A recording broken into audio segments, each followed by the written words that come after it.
Welcome to today's webinar. This is entitled Building Financial Agency, Encouraging Consumers to Take Control. This is brought to you by the Quids Professional Network and also the Money Guide as Well's network.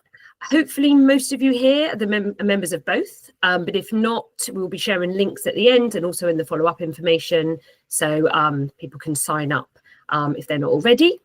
I would like to start by introducing you to Caitlin from the Money Guide as Well's network and invite her to say a few words. Morning, everybody, and thanks, Lisa. Yeah, so as Lisa mentioned today, this session is run by the Money Guide as Well's network in collaboration with Clean Slate and Quids. So the Money Guiders community is part of the Money Guiders program that's run by the Money and Pension Service. And essentially, it's been designed to help practitioners to give good quality money guidance to their clients. And I won't spend too long talking about it because I think a lot of you will know already, but the program involves a series of free sessions and events, a bit like this one today. And we've got self-guided e-learning as well. So if you want any more information on any of that, we'll be sending out a follow-up email anyway. But you can drop me a line and ask me any questions. But yeah, just a final note for me is that we ask that people complete a feedback form at the end of the session. So we'll circulate that just before it ends. And even if you've completed this before, it is really helpful for us to know how each individual session went and how it's been and just how we can improve the sessions in the future. There's also space in there to let us know about any other topics and sessions you'd like to see in the network as well. And that's really helpful for us when we program our calendar of events. So as I say, we'll share that at the end and it only takes a couple of minutes to fill in. So we'd really appreciate if you could just do that for us before you head off. But yeah, I think I'll leave it there, Lisa. Thank you. And I'll hand over to you. Okay, thank you, Caitlin. So for this webinar, we have invited along some expert speakers and we'll be, as I say, running some short Q&A sessions with each of them. And then there'll also be some time for questions at the end. We have Andy, who is the founder of Transparency Task Force. We have Louise, who is the head of National Trading Standards Scams team. We've got Ryan, who's a client liaison officer at the Wales Illegal Money Lending Unit, and Jeff Mitchell, who's the founder and managing director of Clean Slate Training and Employment, home to Quids and the Quids Pro Network. So let us begin. All good. Okay. So just a little bit of background information about who we are. Clean Slate Training and Employment, we're CIC, home to Quids. We were founded in 2006 by Jeff Mitchell as a way of supporting people furthest from the job market back into training and employment.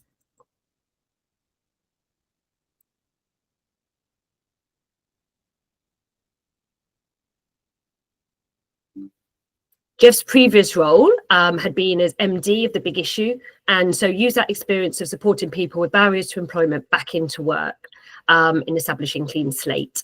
Quids is the money guidance arm, promoting financial well-being and resilience, and launched a year or so later.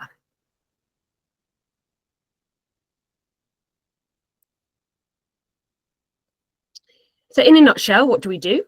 We support people on low incomes with money guidance, employment, and digital skills. And one way we do this is through one-to-one support. Now, this can be, this can be face-to-face, or it can be over the phone via video call. We have various drop-ins in numerous locations. And from these, we offer light touch support, which includes dealing with urgent inquiries, signposting, but also signing people up for our more comprehensive programs, which is usually 5 to 6 weeks of weekly appointments, which starts with the Quids Money Health Check. This is 25 questions, which act as financial resilience indicators and help the Quids coach to identify where further help is needed. Following on from the money health check, the next step is usually a benefit check to make sure that the individual's getting all that they are eligible for. And then together, the Quids coach and the individual create an income and expenditure plan and a plan of action, which aims to ensure that income is maximised, bills and outgoings are as low as possible, but also that the individual has the knowledge, the money management skills and resilience that they need going forward. We run through the money health check again at the end of the programme to measure the distance travelled, and we monitor financial and non-financial gains, as well as improvements in financial resilience. Current average financial gains for completers of our 5 to 6 week programme, as you can see there, is £1,328. And that, as I say, we also monitor non-financial gains and improvements in resilience also. We also run training courses, training programs. We have 7 Signs, which is a 2-day group workshop, helping people with barriers to employment to get into work or back into work and training. 3 Bs is a 1-day budgeting and income maximisation group workshop, which includes being safe online. And Elements is our 12-week peer programme, offering training, support and paid work opportunities for those who have accessed our service previously. We also publish accessible magazines and guides, which provide hints and tips on managing your money, maximising income, keeping costs down. So Quids is our flagship title.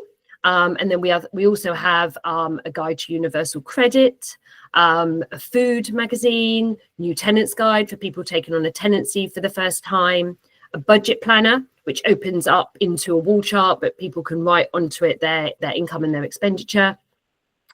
And Heat, Light, Power and Water magazine, which has been particularly popular over the last few years. These publications are distributed at our own drop-ins and posted to clients, but they are also available to other organisations to distribute to their own tenants, residents and service users. We also have digital tools and resources, including the Quids Money Monthly Readers Club e-newsletter, and some online self-help tools such as the Future-Proof Finance Quiz, the Budget Planner and the Benefit Checker. The Quids Professional Network is made up of over 5,000 stakeholders who share our vision of a world where people are able to provide for themselves and their family, where society understands and addresses everyone's needs, and where it does not cost more to be poor. As part of the network, professionals receive monthly newsletters with updates relevant to the sector, such as policy changes and so on, and also invites to training and webinars such as this one.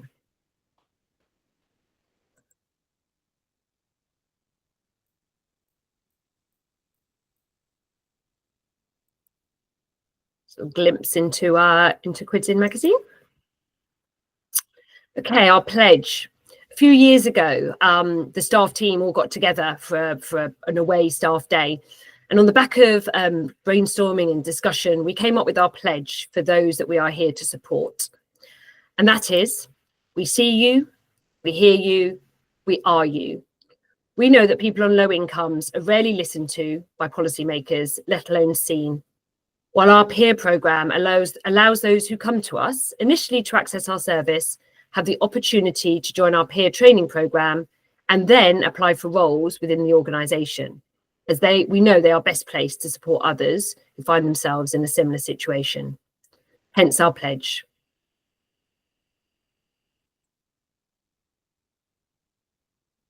We know that many individuals living in financial hardship feel powerless when it comes to asserting their rights, as they are not seen or heard. This webinar aims to change that by sharing practical steps professionals can take to empower consumers to recognize and exercise their rights. So,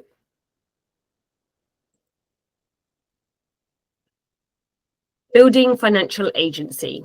How do we encourage consumers to take control? So in thinking about this question, I've kind of broken it down into 3 key elements, and then I'm going to bring in some experts to ask some questions. So point 1 really is knowledge.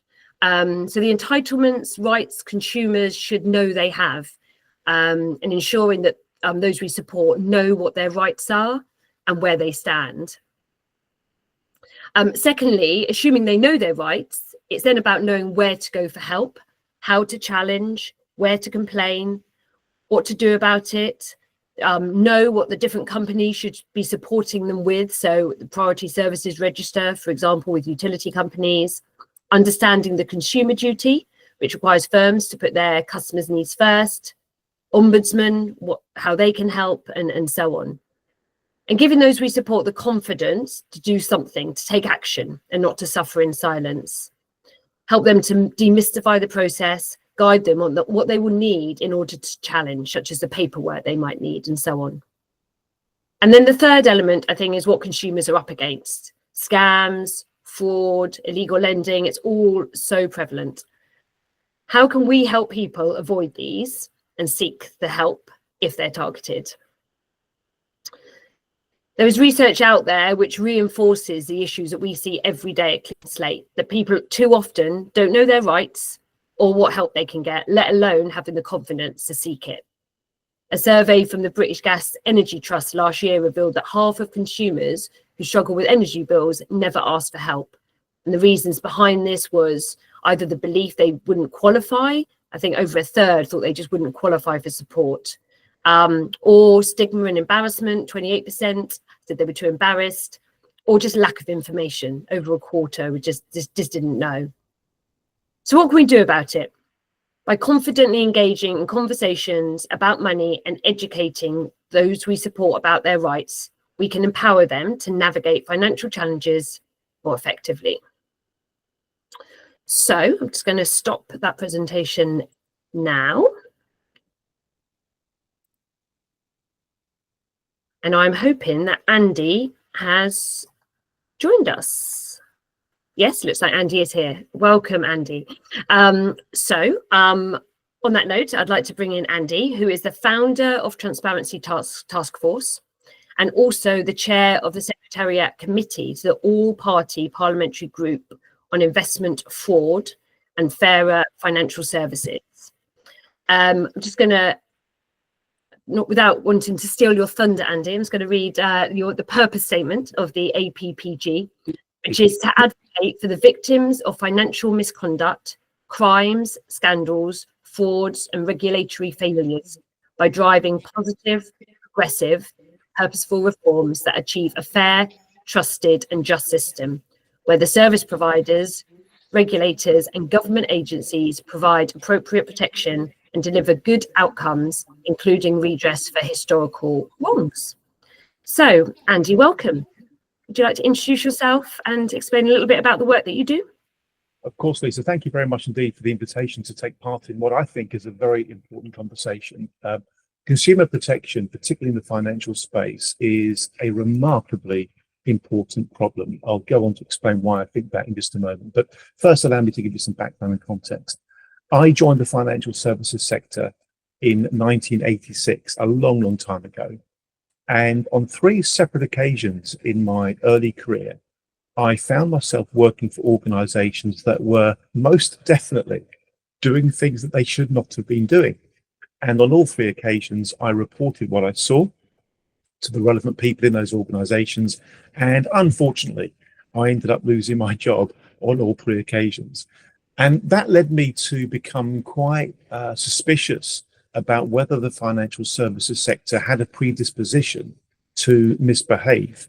In other words, whether it had a predisposition to put profit before principles and to sometimes rip off consumers. Over the years, those thoughts evolved until I eventually gave a speech in 1985 at Senate House in London University to talk about the idea that the financial industry ought to behave in a more transparent, truthful, and trustworthy way. And years after, I continued to develop thoughts around campaigning for consumer protections, and that led me to create the Transparency Task Force, which is a certified social enterprise. Its purpose is all around the idea of protecting consumers from harm, and also to initiate the creation of the all-party parliamentary group that Lisa just mentioned. In broad terms, I spend 95% of my working time doing things that are all about trying to protect consumers from harm. And broadly speaking, they are being harmed from one of 2 types of organizations. First of all, outright criminals who quite literally plot and plan and scheme to find ways to steal money from people. That's a huge problem in its own right. But also they sometimes experience harm, Lisa, when a regulated financial entity is misbehaving and is in some way ripping them off. They may not necessarily, and probably don't, set out to do something wrong or criminal, but the way that they're doing what they're doing means that consumers are suffering, and we also want to speak up for them. So I hope that will suffice as an initial introduction, Lisa. Thank you. Amazing. Thank you, Andy.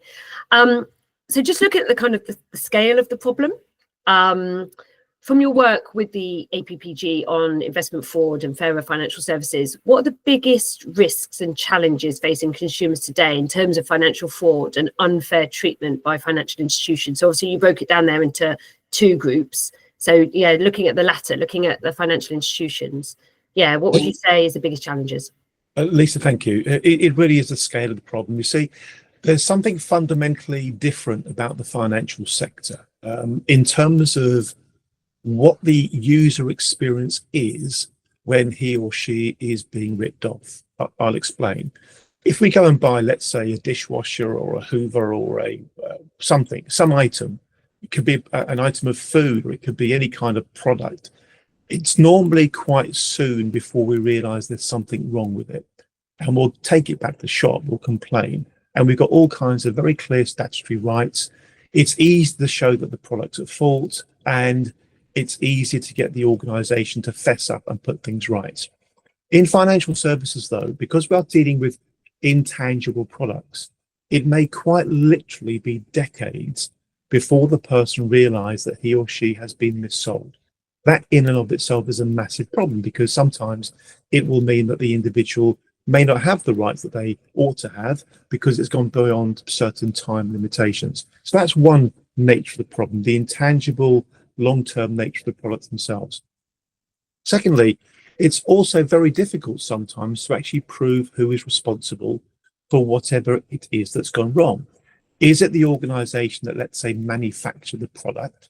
Was it the organization that provided the advisor that may have been the intermediate in relation to the product? Or could it be some kind of regulatory failure that's at fault? And because of the complexities of the transactions and the complexities of the relationships between the stakeholders, it's sometimes quite difficult to actually pin the problem on any one individual or any one entity.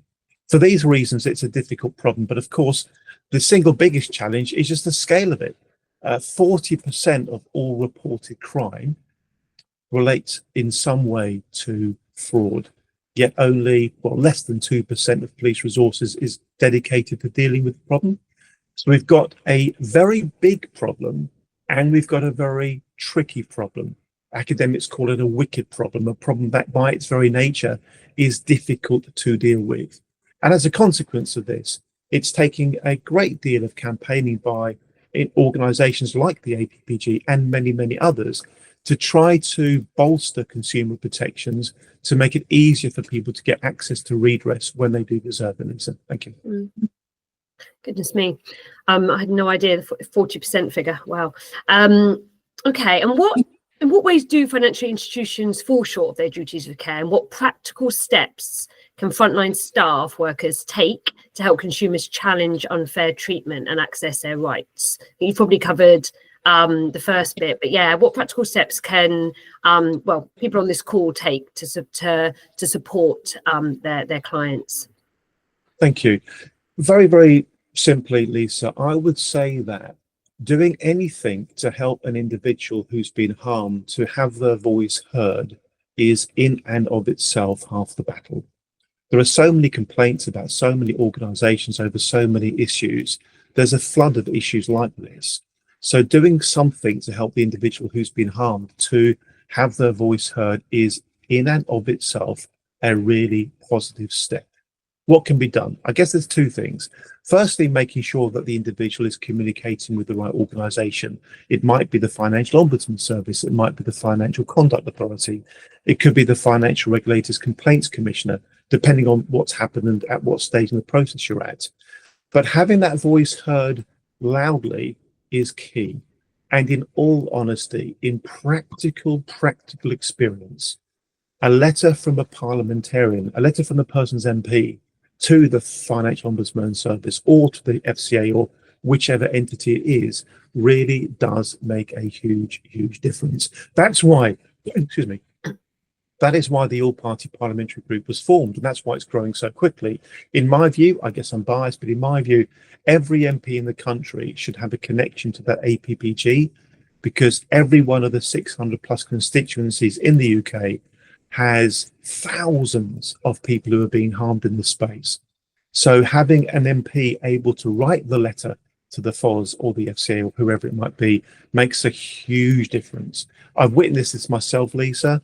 Individuals who are being ignored stop being ignored when it's the MP writing the letter. By the way, it shouldn't be like that, but it is. And that kind of practical step I would strongly suggest anybody working in the front line should say to him or herself, can we do something here to get the person's MP on side?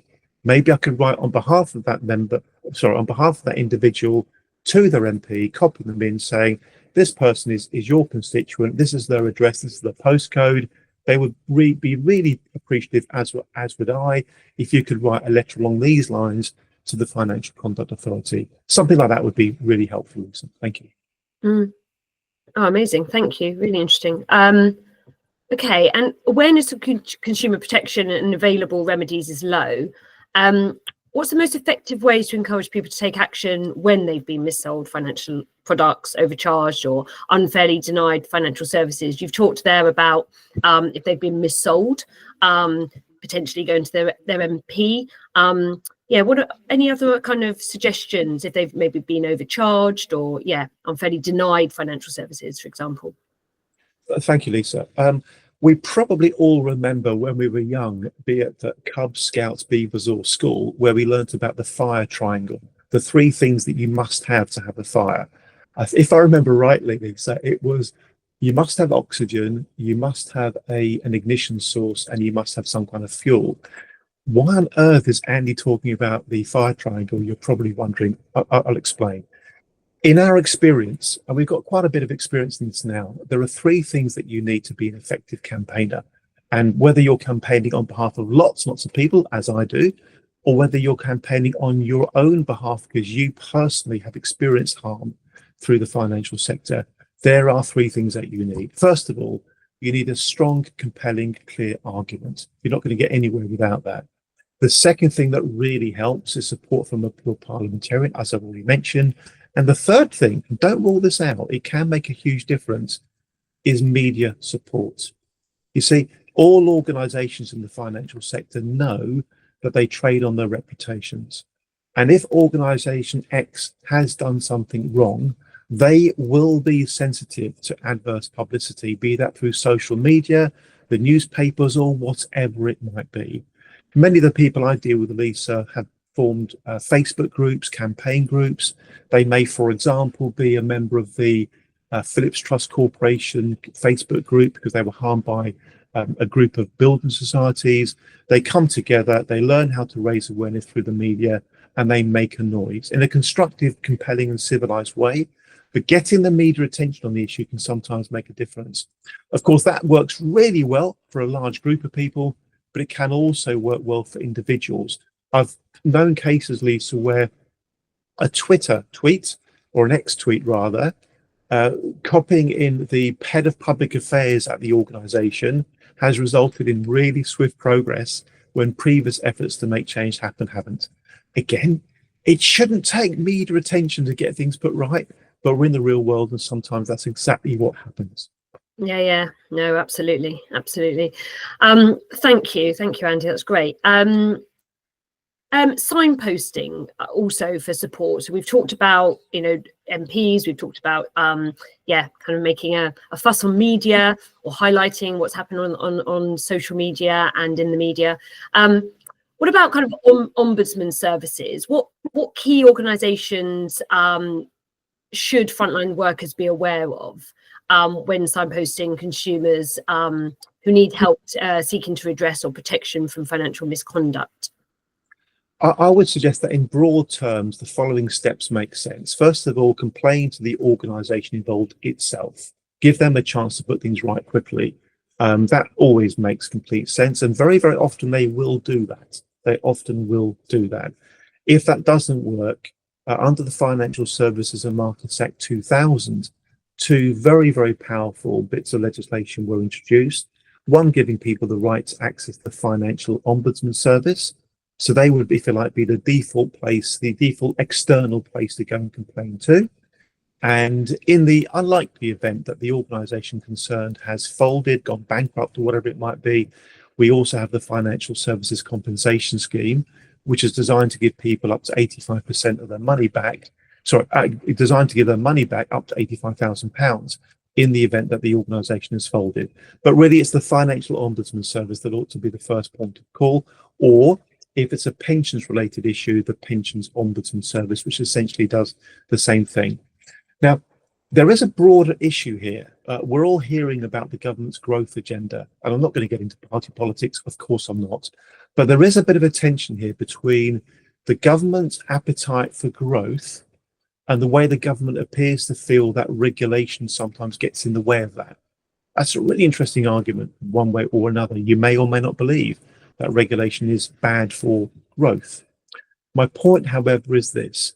There sometimes are pressures to reduce consumer protections, and some would say that right now the current government has a growth agenda that might be about weakening regulatory protections.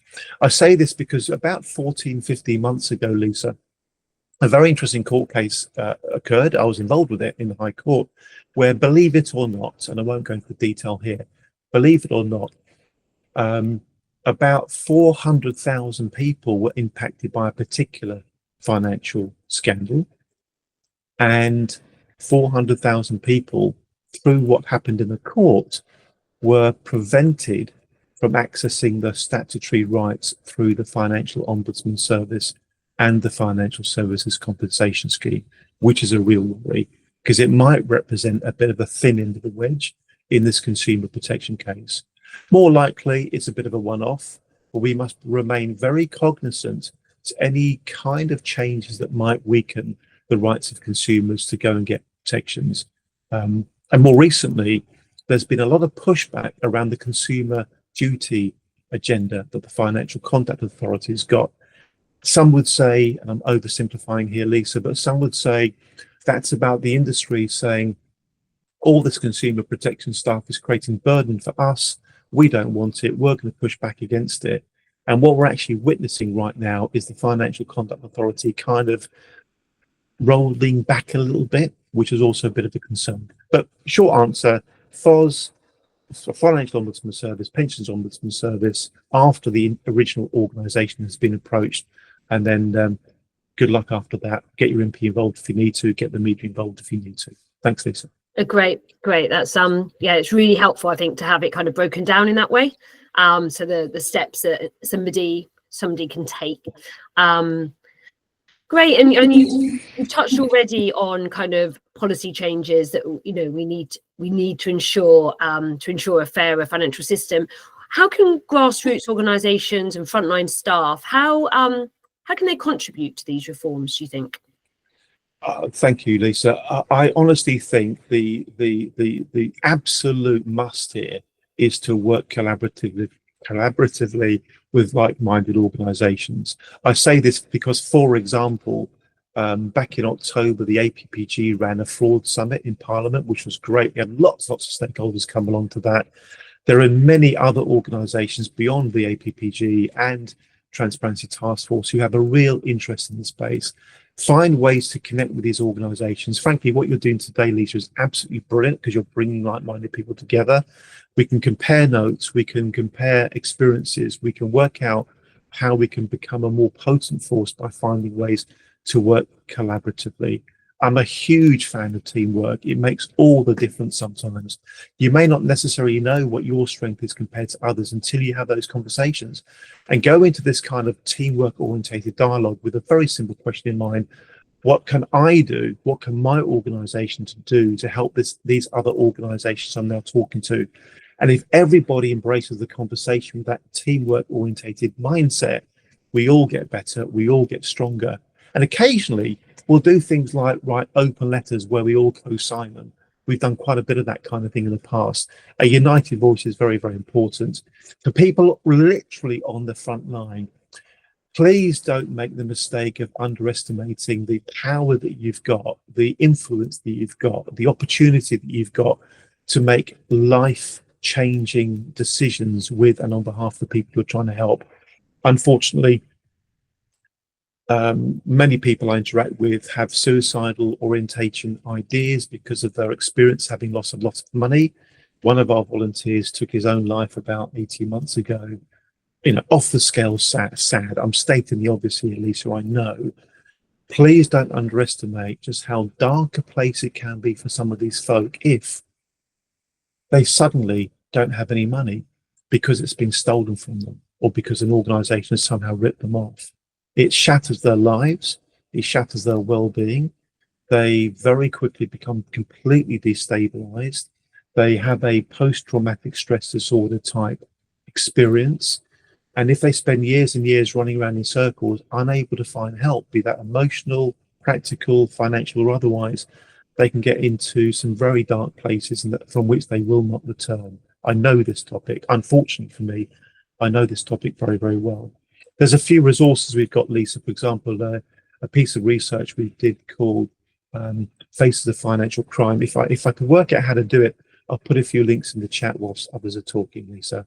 But key point here, everybody on the front line has a vital job to do. Don't underestimate your own power and your own importance. And please be as motivated as you can be to help these poor folk because they really do need it. Thank you. That's really, really helpful. Thank you. Sobering, but also really useful. So thank you so much for your time, Andy. It's Andy's son's birthday today, and he's taken time out from the birthday celebrations to join us. So I really do appreciate that. And if you need to jump off at any point, obviously, please do. Louise, has joined us. Jeff and Ryan, Louise was going to be the fourth guest speaker, but she's messaged me to say she needs to jump off at 11. So is it okay if I shift the order a little bit? Ryan, is that okay with you? Yeah, it's fine with me. It's fine. I'm so sorry. It's completely my fault. I got my timings completely muddled. And I'm so sorry, Louise. I didn't see your message until just now. Right, So sorry, I didn't get to think of a really elaborate, like much more exciting excuse than that, rather than I got it wrong in my diary. But I got it wrong in my diary. We've all been there. No problem at all. No problem. Okay, so Louise, thank you for joining us. Louise is the head of the National Trading Standards Scams team and also joint CEO of Consumer Friend. So thank you, Louise. And we've got 20 minutes, so that should be plenty of time. Can you share with us all what the National Trading Standards Scheme does? Yeah, so we are a government-funded organisation. We are funded by the Department of Business and Trade and the Home Office, who provide us with small pockets of money. Our focus is on mass marketing fraud. So predominantly we deal with letter scams, so old school letter scams, telephone fraud, and the prevention work around doorstep crime. My team tends to focus on where we think that there is predominantly most harm, so it does tend to focus on the older members of our community, and that isn't to say that the most prevalent scams age group is the 30 to 35-year-olds. However, in my opinion, it's the harm that it causes to older people, and the recovery is far less than if you're younger, unfortunately. And I'm generalising there, that's not all older people, but there's vulnerability that we see. We proactively identify scams and fraud victims. One of the biggest bugbears is that it's only between 5 and 15% of people actually report the fact that they've been a victim of fraud. So we try to proactively identify them by internationally disrupting the criminals and nicking their lists and then using their lists to contact the victims that they're contacting to try and provide effective interventions with those victims. So working on what effectively works to minimise the impact of the fact that these people have been targeted by essentially organised crime groups. Wow. Okay. Amazing. And the scale of the problem that you're dealing with, and yeah, could you talk a little bit about that, and also the challenges that consumers face with regards to scams? Yeah. So It's a £10 billion loss to the UK economy every year. Well, That's the financial loss. That doesn't include the aftercare, the PTSD that Andy already spoke about. It doesn't include the ongoing health and social care that this has an impact on. Because if you're so say, for example, you're a victim of a doorstep crime, you're 2.5 times more likely to go into residential care or die within the next 12 months. So the impact of this is phenomenal. It's not just a case of, oh, yep, we've lost £20,000 or £10 or whatever that is. The knock-on effect of it, and unfortunately the secondary victimisation from a consumer perspective. And just I hate talking in acronyms. I'm like a plain English. I'm a consumer vulnerability neurodiversity champion, so I try to simplify everything. But basically, the way that we treat victims and the way that law enforcement, and I include myself in law enforcement, treat victims of fraud and scams is quite honestly disgusting. We would never say to a victim of a mugging, you fell for a mugging, or you fell for a burglary, or when you were burgled, you lost all your money. Well, no, you didn't. You were a victim of a crime and your money was stolen from you. So the language and the way that we treat people who are victims of this crime is one of the biggest barriers to change and the biggest barriers to driving up that reporting and that recovery. We've done quite a bit of research around the similarities between the way we treat fraud and scam victims to the way we treat domestic abuse victims. Why did you stay? That sort of thing doesn't happen to people like you. What, you got scammed? But you? No, that sort of thing doesn't happen. Because we have to differentiate people from ourselves, because otherwise it makes ourselves more vulnerable to being a victim of fraud or scams, and we don't recognise ourselves as somebody that could be living with any sort of situational or marketplace vulnerability. Because quite frankly, if you tell somebody, and Andy or hear me say this, if you tell somebody that they're vulnerable, it's like telling a toddler that they're tired. You instantly block them from the conversation. So the barriers that consumers face is the mistreatment after they become a victim of a crime would be one of the biggest things. And the fact that there is a fraud or a scam out there for everyone.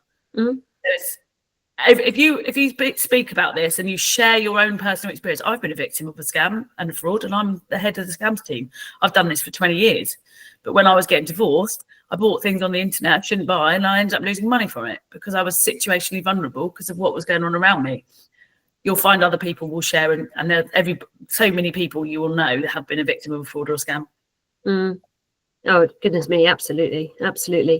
To tell us, Louise, how can we as frontline staff help protect and better inform those we support? So whether that's service users, clients, tenants, residents, can you give us some tips on what we should look out for and what we can do to ensure that those we work with do not become a victim of fraud or abuse? And if they are, then how can we encourage those individuals to come forward and take action? Okay, so there's really simple training on our Friends Against Scams website, which I'll share all the details with you. It's free. You just log on and you do a 20-minute online training course on how to protect people you know from fraud or scams. And there's loads of free materials on there as well. It's quite fun. It tries to make it a bit more interactive so that you can engage with it. You then get like a badge, so you become a friend. If you want to do a little bit more, you can become a scam champion, and then you get all of the materials provided for free, and you can run the session in your book group and in a workplace, wherever you want to run that. If you want to help us to sort of change up at a national level, you can become a scam ambassador. You can see what we do on Fridays, make up words that scams fits into, so that you can really promote it from a policy perspective. And that's some of the work that Andy and I do, is around trying to change it up at a national level to hopefully cascade that down. But the first thing is just to have a conversation about it. We're doing a piece of research at the moment that's really relevant to this group, which shows the really early findings. This is hot off the press as well, because we haven't got the full results yet, because we're doing this research, is that if you're financially literate, you're less likely to be a victim of a fraud or a scam. So there's a direct link between financial literacy and fraud and scams, which is what we suspected, which is why we did it. So again, but it's starting that conversation. All of this, it's similar to mental health. Once you start the conversation, people feel able to then talk about it. It's permission. And then what we do is we educate our friends, our neighbours, our brothers, our sisters, our children by having that conversation. So it's quite simple from the starting point. Yeah, that's really useful. Thank you. And things like key messages for for frontline staff helping vulnerable customers, in understanding kind of what they're entitled to and how they should go about filing a complaint. So, for example, I was thinking of goods that are faulty, not fit for purpose, or described incorrectly, or services that haven't been carried out with reasonable care or within a reasonable time or for an acceptable price. And where do ombudsmen come into this? I know Andy's already touched on this, but yeah. So this is the latest research is showing that there's a £73 billion, don't exaggerate, it'll be £73 billion deficit from the UK for consumers who are unable to access redress for faulty goods or services.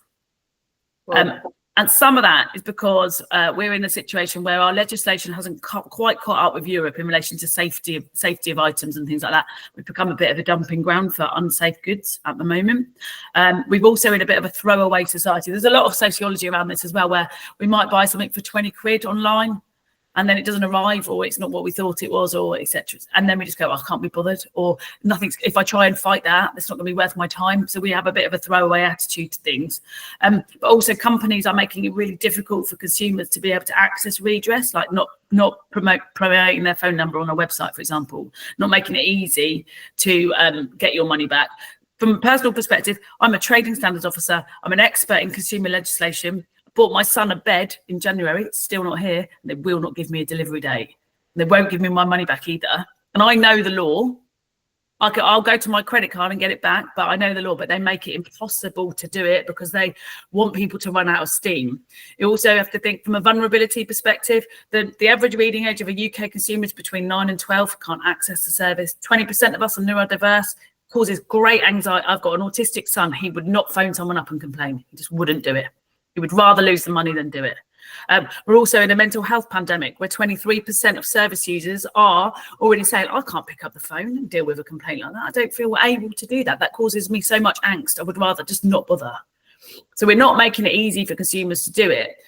Ombudsman services, obviously they are, if you deal with your trader here or whoever you've bought it from and you're unable to access redress, your next port of call is to go to an ombudsman service. You've got to do stage 1 first before your complaint will even be looked at by an ombudsman service.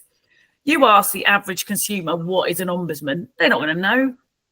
We've made the consumer redress landscape so complicated, it's impossible for people to access it and to engage with it effectively. So whilst that's all doom and gloom, Consumer Friend, which is my other hat, we have a website and we have what we call trained in 2 information. So you can read the information on what your rights are within 2 minutes. It's all written for my neurodiverse. He's now 12. He was 10 and 11 when he read it. So he could understand it. So he can repeat it back to me without it losing its value or its meaning. We're also creating a piece of kit called Ask Chris, where people will be able to decision tree certain questions and they will get a bespoke answer, and then they will get a template email that they can then ping off to a provider, so they don't have to trawl through hundreds of pages of information to try and access what their rights are. We do videos as well. We do a podcast. So if people don't want to read, people want to listen, people want to watch, there's different ways to access it. And we're trying to work with different businesses and organisations to make their systems easier for people to actually seek that redress, which will save them money and raise their reputation, which will improve their outcomes as well from a consumer perspective. That is really, really useful. And Louise, I hope, can you share some of those links with us that I can then share with the group in the follow-up information? That would be really, really handy. Thank you so much. So now, my next question was going to be around tools and resources available to help clients deal with, say, utility companies and financial services, protect themselves from rogue traders and scams. I think we've kind of covered that, but is there anything else that you wanted to? I'm working with utility providers at the moment to reinvigorate utilities against scams, which is specific for the utility providers to what they're seeing, to then translate that to their customers. I'm doing the same with the telcos as well, trying to create a proactive campaign so that the telecom providers can go out to their customer base, because they've got an open market to say, look, protect yourself here, consider this. We wouldn't phone you and say that. But yeah, we are working across those sectors. We're also working across those sectors to try and work out what are their key complaints about. And as part of our Consumer Friend work, we trained 12,000 people on understanding consumer vulnerability. So actually, whoever's come across your desk, so consider all, it's basically just be a little bit kind. It's not rocket science. I put myself out of business, but it's just be a bit empathetic and a bit kind and consider who might be at the end of your call.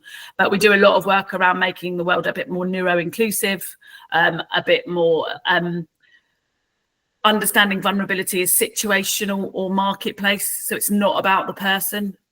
It's a state, not a trait. We all move in and out of periods of vulnerability. So actually, if somebody's coming across your desk at that particular point, they might need a different set of support. But it is about empathy, involving the consumer, inclusive service design. If you design your services inclusively, you won't need to pinpoint vulnerability because you'll make it better for everybody.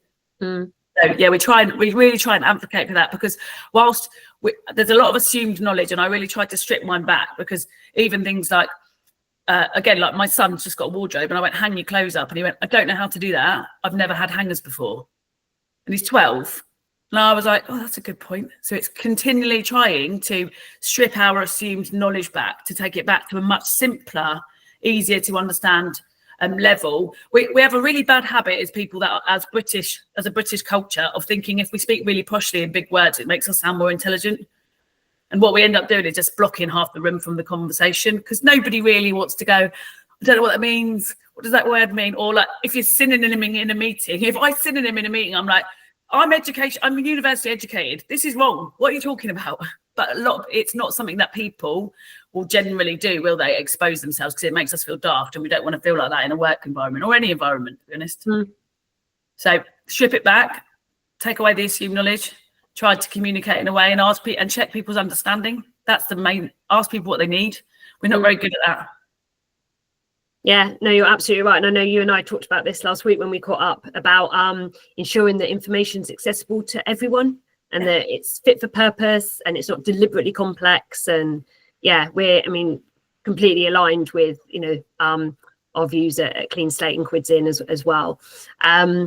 Thank you so much, Louise. I think we've covered everything there. I was going to ask you about kind of people knowing their statutory rights when buying something in a shop, and when it comes to, say, things like building work and cooling off periods and cancellation rights. Is there anything else that should be added? There's a lot. I could probably talk to you about that for 4 days, to be honest. But what I can do is I'll send you the information on the links and things so people can have a look. But if you ever want me to come back on and do something specific on a specific subject, I'll happily come and do that.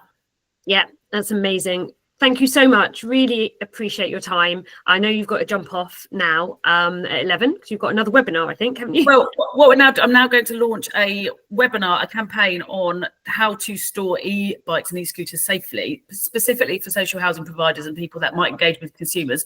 So if you want to have a look, I'll send you the campaign material on that as well, because there's free videos and resources to share with anybody that might benefit from not storing those e-bikes in hallways specifically, because we're seeing hundreds of fires, and actually somebody died on the weekend because of a house fire caused by the lithium ion batteries and not storing and charging them correctly. Whoa. It's a real issue, safety issue from a consumer perspective, because if you've got an e-bike or an e-scooter, they're really expensive pieces of kit. And if you think a lot of the time, if you're in a rental situation or social housing situation, you can't store it outside because somebody might nick it, or there's nowhere to store it. So people are putting them in their hallways. They charge them overnight, the batteries overheat, they go up, nobody can get out of their houses. Oh, really? Terrifying. But it's not something you would think about, is it? You wouldn't know. You wouldn't.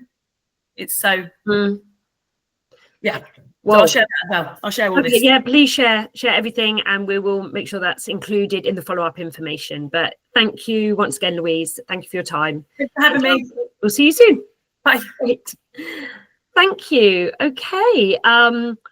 We are now going to hand over to Ryan, who's from the Wales Legal Money Lending Unit. Ryan and I have worked on a few projects over in the past, raising awareness of loan sharks across Wales.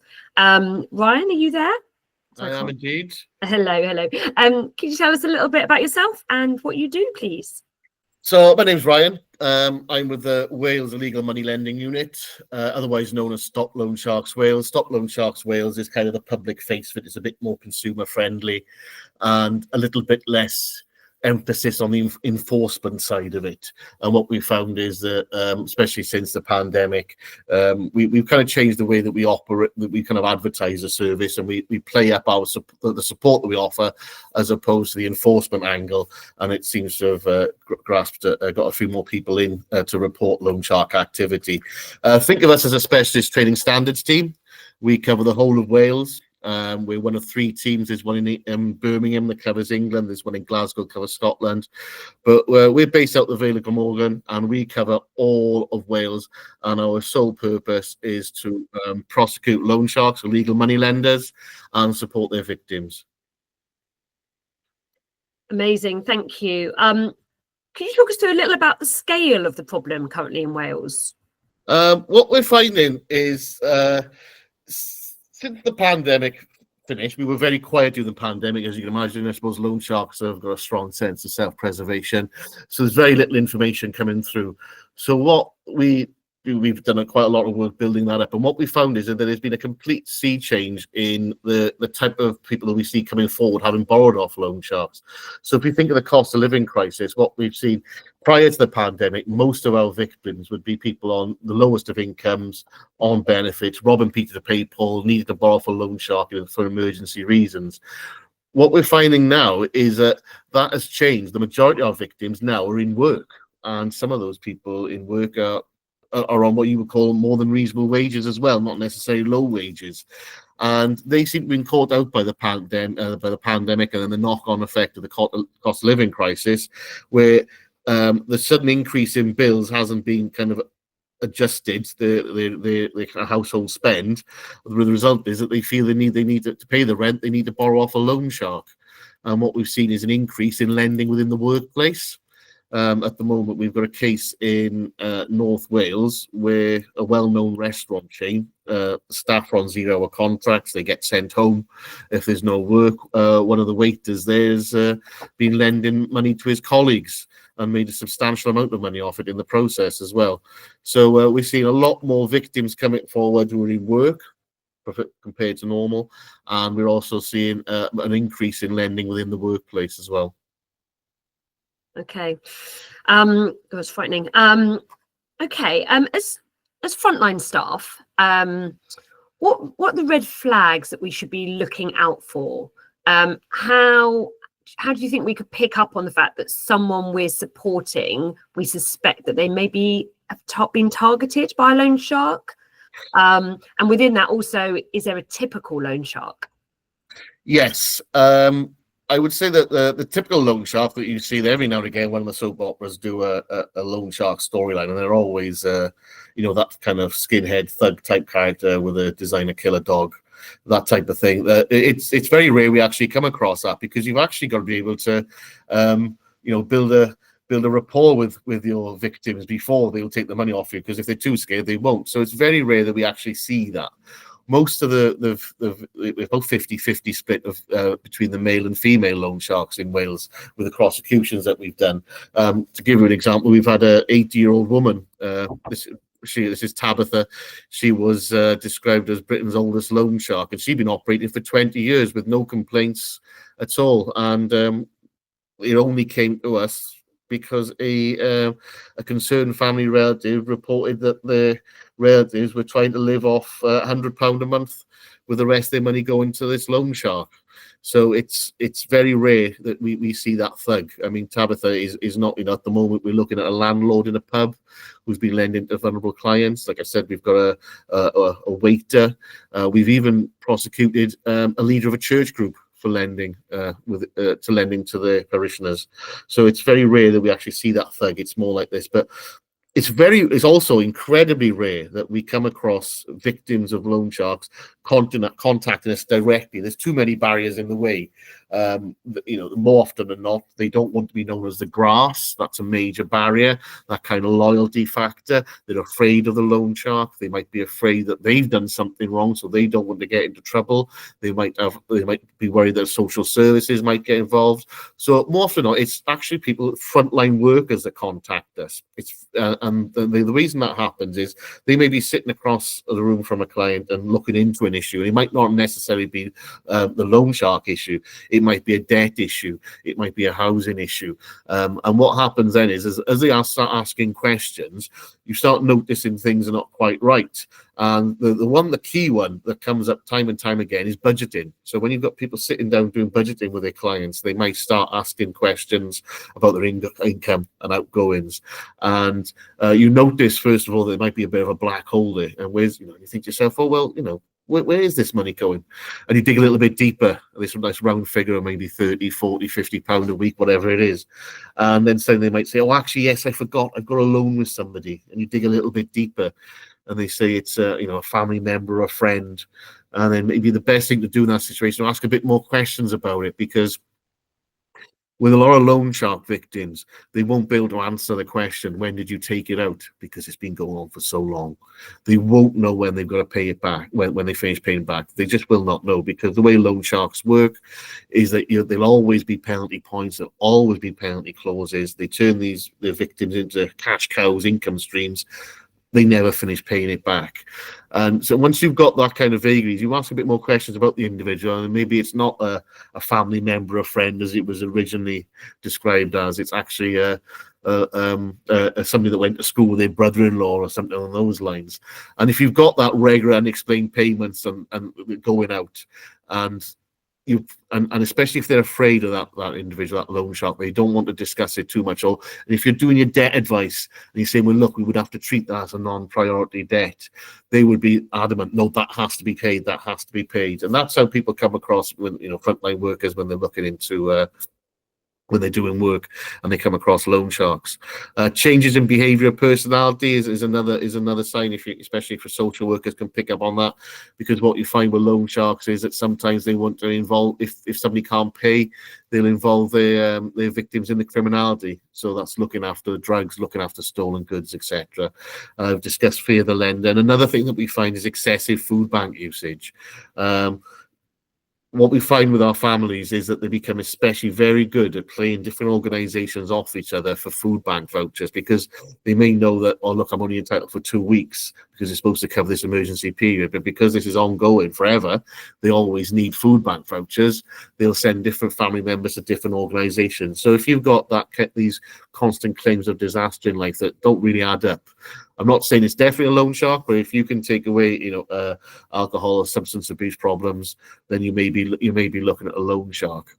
And what we say is the worst thing that you can do is give them a leaflet or give them our number and say, oh, look, I think you need to call these people, because if they divulge to you the details of this loan shark, then they obviously trust you, and you have got a kind of a relationship developing there.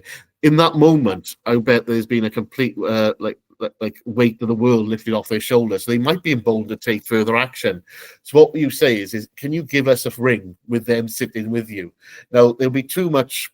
They'd be too frightened to ring us and speak to us themselves. And if you just give them a telephone number or a leaflet, they'll go back to their house, their bed, sit wherever they live, and they'll probably throw it in the bin because the pressure will come straight on them. But we've had so much success over the years with frontline workers acting as the middle person for us.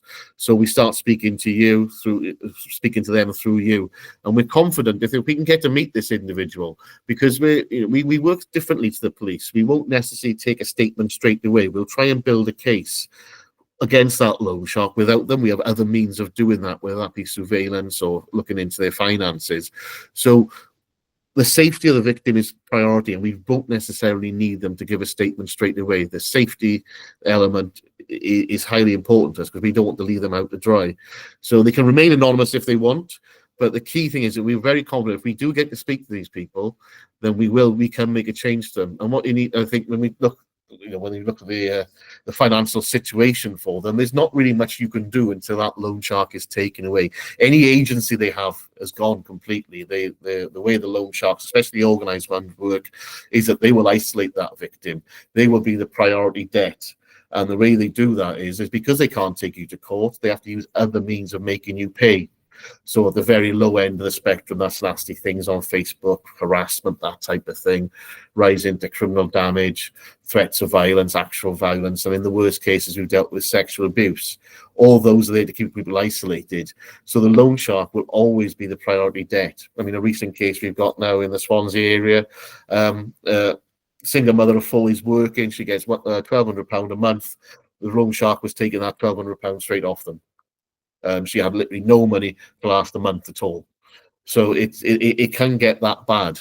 Without that loan shark taking out the equation, you can't get people back on board.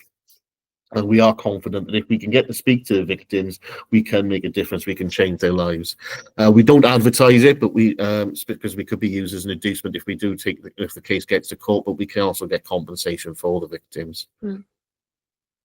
Yeah, that's really useful. Thank you. So yeah, for frontline workers, then it's about supporting and working with the client whom they have the trust with, and then approaching yourselves kind of with their consent. That's really helpful. Thank you, Ryan. Is there anything else you want to share with us before we move on to the... I've put a few taster slides together. I'll send that through to you. And I've got a few resources that are a bit more detail. I'll send that through if you don't mind sending that on. And we do free training. What we find is that it's only an hour long. Mostly it's free of charge. It doesn't matter how small or large the group is. It can be in person or online. But if somebody wants to contact us and arrange that, we can do training. And it goes into a lot more detail about the case studies, a lot more detail about the warning signs for victims, that type of thing as well. That's really helpful. Thank you. And yes, of course, we will share that information in the follow-up information. Thank you. Thank you, Ryan. Thank you for your time. Thank you. That's great. Do you want to just stop sharing? And then I'm going to bring Jeff Mitchell in as our final expert speaker. Jeff is the founder and managing director of Clean Slate and Quids, and he's going to share some practical steps that professionals can take to empower consumers to recognise and exercise their rights. And it's actually based on a feature that we ran in Quids, one of our editions of Quids, in getting what you want without losing your cool. So Jeff, what strategies do you have for engaging consumers in their rights to boost confidence and reduce fear of judgment? Well, I will explain. So let me just bring up the presentation a second. Right, okay, here we are. Yeah, thanks, Lisa. What an amazing group of presenters. It's been so interesting for me, even though I've been working in this field and supporting vulnerable people for over 30 years now. I mean, sad that it's still an issue, but and an overlooked issue in many ways. Yeah, really good to get all those insights and really practical stuff, which is really interesting. So I'm Jeff Mitchell from, I'm the founder and managing director of Clean Slate Training and Employment, working with Lisa, and also set up Quids magazine. I'm going to sort of respond to Lisa's question with this presentation, really, about how, from the consumer's point of view, so as frontline workers, the staff that Clean Slate has, who are money coaches, working with people one-to-one, but also the key messages that we put through Quids magazine and through our email service, the Quids Readers Club, to try and come at the issue of consumer rights from the consumer's point of view, really. So this article was first published in Quids last summer. And as you can see, it's not like we don't publish stuff in the same way as the Money and Pension Service might, or Citizens Advice. It's very much designed to think about how do consumers, what do they consume, what do they read elsewhere, and we have very clearly literacy levels, which Louise talked about actually, in mind, and also English as a second language. So we present things in a different way that's designed to be more accessible, trying to be more visual, not in a way that perhaps everyone who is working the other side of the fence in support might be used to, but very much coming at it from a point of view of how do we get key messages across to consumers in a way they can understand. We keep it simple, but we are advocating for them to self-advocate, if you like. So we did this kind of fun piece, which is the top 10 ways to get what you want, as Lisa introduced, without losing your cool.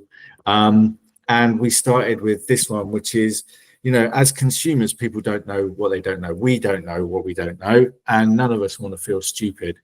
And I think people who feel already left in the dark have a particular sensitivity to not wanting to say something that makes them feel they would get them dismissed, or would lead to some kind of judgment on them. So we always try and encourage people to check out their facts. We show them to where the information is that they can use.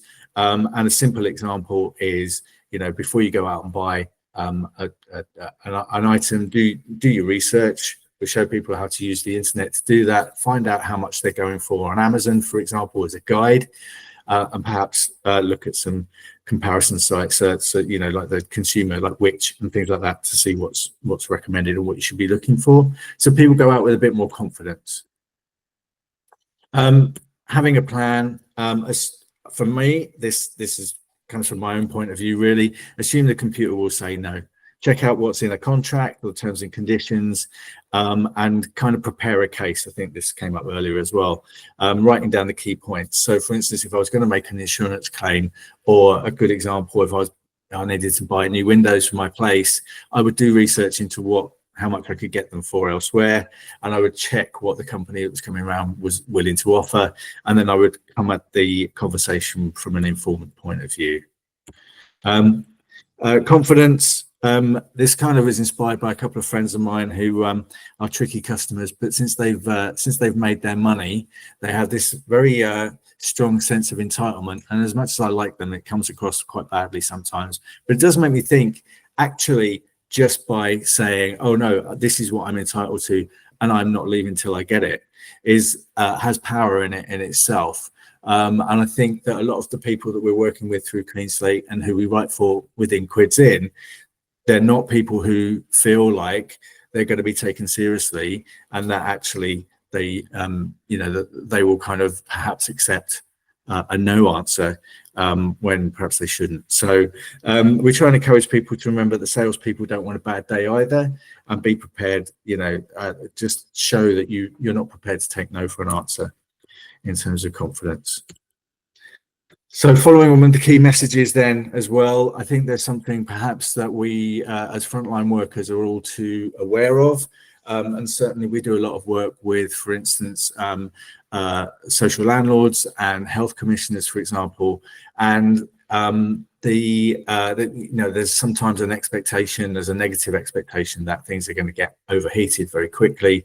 So we try and remind people to just kind of keep your cool, be bold but polite, ask for what you need, and respect that the staff member is just doing their job. And if need be, to be ready to ask to speak to a supervisor. But there's as we say in the article, as soon as you swear, as soon as you shout, you've lost the argument.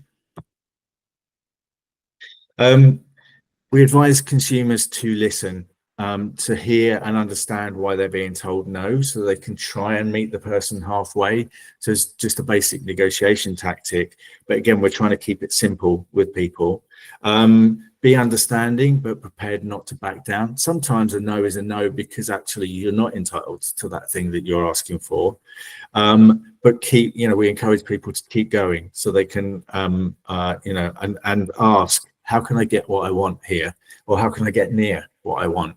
And it's not always possible, but again, it's just about helping consumers to have a bit more confidence to stand their ground a little bit. We know this as consumers ourselves. Everything comes with an upsell. You can't buy a cup of coffee without being offered cake or pastry or whatever. But it is almost with everything, and so we're kind of I tend to feel like I'm on my guard a little bit. When we run our 3Bs, our day-long money confidence training workshops, this is one of the things that we talk about, is that there's always something that people want from us, and you feel like it's a constant bombardment of, well, would you pay for this? Would you pay for that? So being prepared to say no or walking away.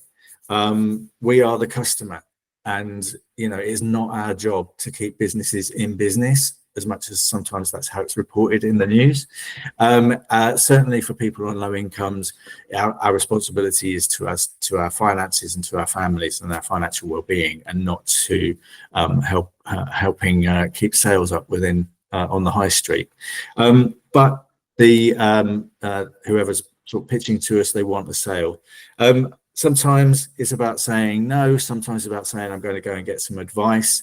And I always think about, it's very easy to imagine or envisage an older person, certainly my mother-in-law answering the door to people selling stuff door to door, the different response she gets if she's there on her own compared to if I or my partner are there, someone that she can say, oh, I'm just going to go and find out.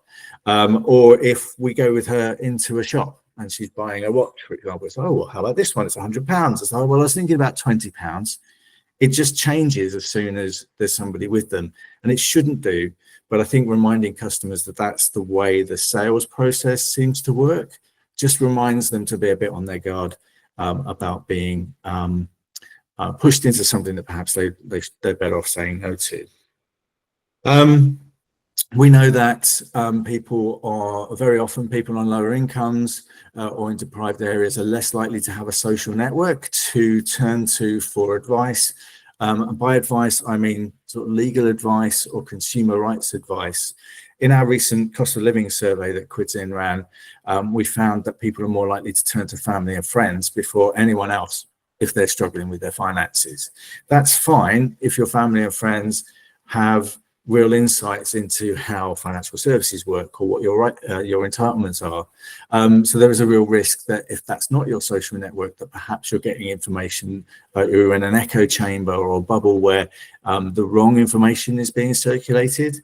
But there is something to be said for expanding your social network. So one of the things that we're saying is, well, you might not know GPs and solicitors because you didn't go to university with them, but you could well get to know other people who are working in those spaces and just, you know, work the school gates or join the PTA or extend your social network. It's a difficult one to get across without sounding judgmental. I'm starting to doubt myself as I'm saying it out loud, but really just saying, actually, you know, the more people we rub shoulders with, the more people we can turn to for support or advice if we need to.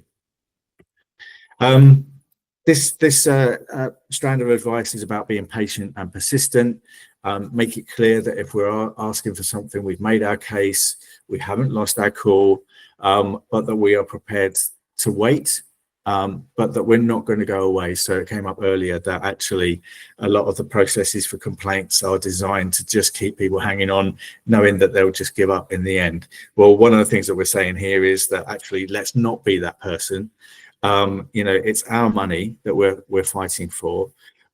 So take action, lodge a complaint, or call for a refund, or ask for whatever it is that you're after, and then just set reminders to keep on keeping on, and making sure that whoever we are advocating against, I suppose, knows that we're not going to go away, and it's not going to run out of steam. This issue is about trying to, so we're encouraging consumers to kind of tot up all the savings that they make, and all the small wins that they achieve by standing up for what they're entitled to. So it might be about you know, having a loyalty card and making sure you use it, so you're getting a discount that really we've all paid for already. It's all built into the cost of an item that is sold by any of the supermarkets that have loyalty schemes and whatever. But tot up those deals. So we're encouraging consumers to be conscious about the savings that they're making by just getting what they're entitled to, and really just trying to create a mindset that is where, you know, keeping quiet or not getting what you're entitled to is kind of losing out, so that there's a bit more of a sense of, actually, I do need to be an active consumer rather than a passive one who takes, you know, who's kind of not getting all that they're entitled to. Because again, just going back to you know, people I know who would absolutely get every single penny that they're entitled to, because it's a win. They see it as a win, and that's the way the world works. And actually, I think people who don't have agency or a sense of control over their situation, or a fear of being judged, lose out, and it kind of compounds that disadvantage that people are facing. And then lastly, reminding people that it's okay to give yourself a break, little treats. You know, life is stressful. Just stop, pause, reboot, plan, and just kind of take stock of everything that's going on. This is something that we build into the process of working with through money coaching within Slate, so that we help people just kind of find the mind space or the headspace to be thinking about what their next steps are, take stock of the small wins that you've achieved already, and just start to think about being motivated to take those next steps and that next thing that you're going to try and make sure you access. And we'll always signpost people to quidsinmagazine.com, where we keep all our articles and our kind of how-to guides, which is written in a very accessible way for people on lower incomes specifically, but also where literacy or English as a second language might be a factor. So there's a very quick whistle stop through the key messages that we share with Quidsin readers in order to help them sort of get a sense of they have control as consumers. That's great. Thank you, Jeff. Really interesting. Okay, so we've only got 7 minutes left. So over to the floor, really. Any questions? You can either type them in the chat and I'll read them out, or put your hand up and you can ask in person. Andrew Kyle. Hi there. Hi, Andrew. Part of my work is in sort of East Belfast in a sort of working class context. So I work in a college as a community food hub. So we were previously a legacy food bank, and we now kind of operate a membership scheme, and I run the Money and Debt project there. And then I experience a lot of challenge around kind of apathy and sort of real kind of ambivalence to any kind of change, and I understand that certainly is part of the legacy of sort of food banks, learned helplessness, intergenerational kind of sort of patterns. But do you encounter that, and do you have any ideas, around kind of working with that, other than the kind of very long, slow kind of plugging away sort of messaging and what have you? Should I come in on that, Lisa? Yeah, I was going to say, Jeff, could you answer that? Mm-hmm. Yeah, it's something we talked a bit about in a previous webinar about how money guiders themselves, so outside of the regulated space, can support people who might be either in debt crisis or facing, heading into problem debt.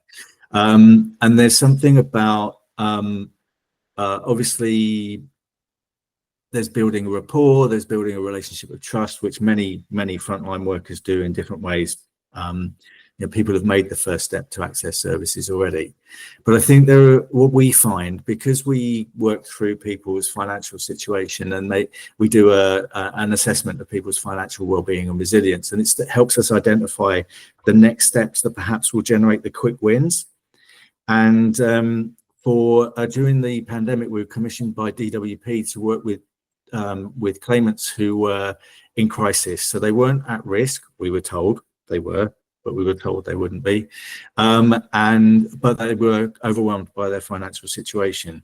And we worked with them for a number of weeks, just through money coaching, and by them starting to see, oh, right, okay, I didn't realize it was that easy to check whether I was entitled to any more benefits. I didn't realize I could get a social tariff broadband offer. I didn't realize I could, earn money while on universal credit without losing the money pound for pound or being kicked off altogether. They started to realize that actually maybe their worldview wasn't quite what they thought it was, and things weren't as bleak as they thought it was. And they started to turn around in terms of their sense of control over their situation, which is what this webinar was about. And we found that actually those people started to take real control, and they were the ones actually accessing work, even when we had contracts from DWP that didn't ask us to do that. And the people who were referred in crisis felt like actually they did have control, they didn't realize, and actually the next step was to get into work. So obviously for people who are feeling completely at the end of the line, sometimes that was a real lesson for us about the power of building trust and achieving quick wins and building momentum towards bigger change. And they definitely do start from a point of all change is bad. So you've got to break that first. So I appreciate that, but it's also hard when it's baked in within a community where everyone feels the same way. Thank you. It's kind of nudge theory as well, isn't it? Is that, yeah, working with people, empowering people, but also the kind of the nudges that go along with that, I think, which is where very much kind of with us, with our work, where Quidsing comes in. Great, thank you, Andrew. Has anyone else got any questions? We've got some comments in the chat, but I can't actually see any specific questions as such, other than yes, we will be sharing all the information and contact details as long as the speakers are okay with that. Yeah, contact details of the speakers, I mean, not of the attendees. Has anyone else got any other questions for our speakers? Louise is headed off, but Ryan, Andy, and Jeff are all still here.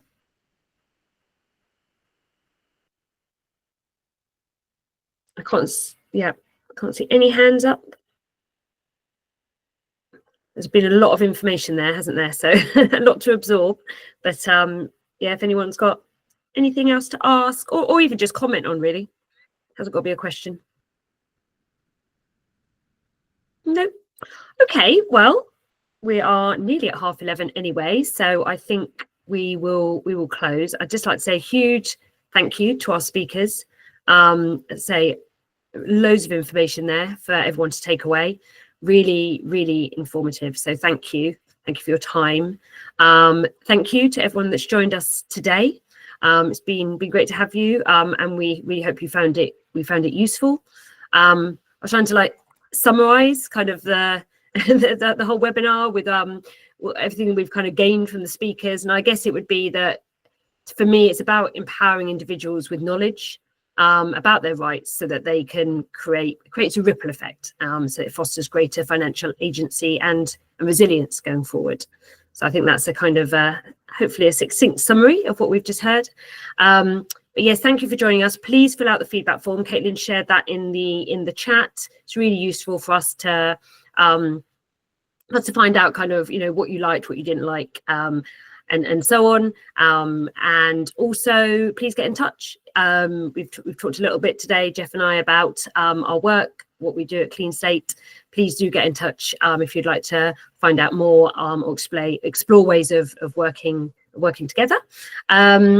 And that concludes. We've actually run a series of webinars since the new year. If you've missed any of the previous ones, they are recordings are all on our website, on the Quid Pro website. So please go take a look if you are unable to join those. And thank you once again, and hopefully see you all soon.